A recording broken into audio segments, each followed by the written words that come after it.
Oh, good morning. So, yeah, National Writing Month, National Novel Writing Month. It's gonna be a bust this year. It's really gonna be a bust this year. I tried. I really tried.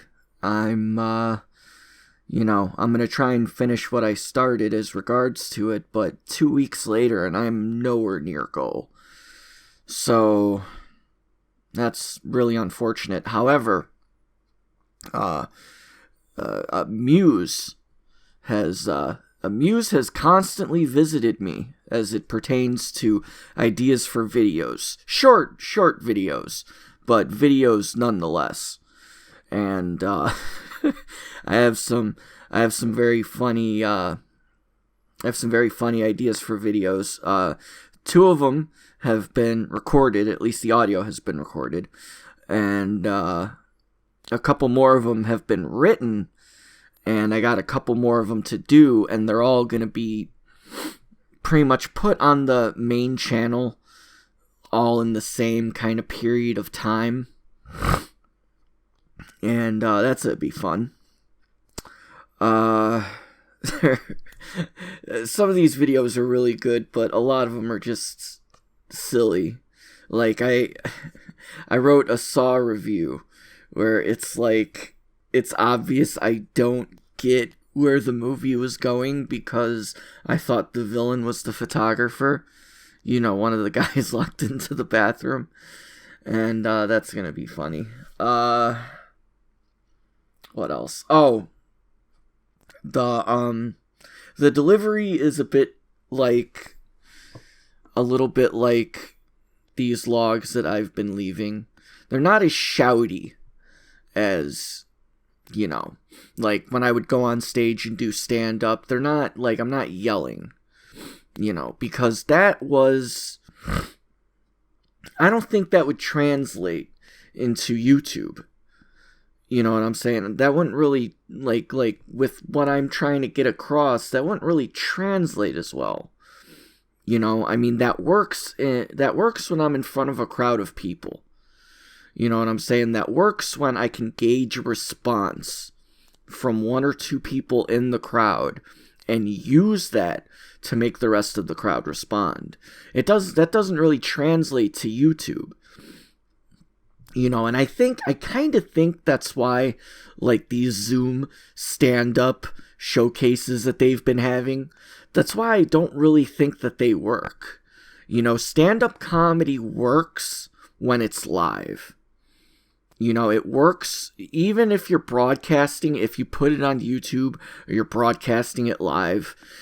It works fundamentally when it's in front of an audience. You need a live audience.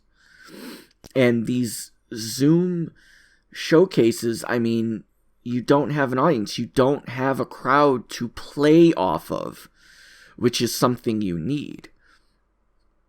You know what I'm saying? That's why a lot of comedians need to start trying to honestly branch out into YouTube. If you're a stand-up, learn how to edit videos. Make funny commentary videos.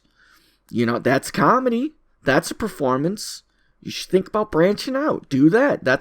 I wouldn't really call what I plan on doing commentary. But, we'll see what it is. We'll see what happens. You know what I'm saying? We'll see what happens. But, yeah. I've just been working on that, and like I said, they're not very shouty, Also, I would go on stage while being incredibly drunk, so that was also a part of it. But that's neither here nor there. It's not as shouty. There are some times where I might get a tad bit loud for a couple seconds, but of course that's for emphasis. You know what I'm saying? Like, there's one review of this video game that I'm doing. Driver, You Are the Wheelman for the original PlayStation. And there is one loud part, but it doesn't break any decibels, so it's okay. And, yeah, no, I'm excited. I'm excited about these videos. They're gonna be good. They're gonna be good. I've been doing a little bit of research when it comes to YouTube content as well, because I mean, you know, there are content creators that I do follow, and you know, that I do like, but you know, it doesn't hurt to, you know, kind of branch out and see what other people are doing, even if they're, you know, moderately popular, or you know, a little bit popular. Well, I guess that is the same thing as saying moderately. Whatever. I've been checking out some more content creators. I found some really, really funny people that deserve a lot more attention that they're getting. But hey, you know, like, one of these people only started his channel like 2 years ago, so I mean, it's not over. You know, it's not like it's not like it's done for him. So yeah, I just been working on the videos. They're a little more low energy. I wouldn't say low energy. I would say normal paced. You know, outside of the movie review that I recorded with my friends. Of course, there are some very loud parts in that one. That one, it gets a little bit shouty, but I think it's appropriate for what happened. That's kind of how I wrote it.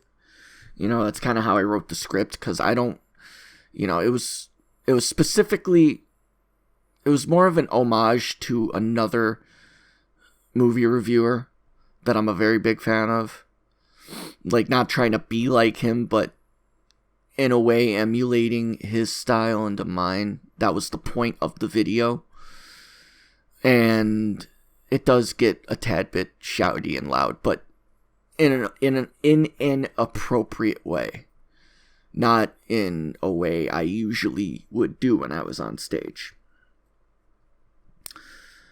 But yeah, that's pretty much what's happening right now. I didn't really make any audio logs because I didn't really have much to say recently.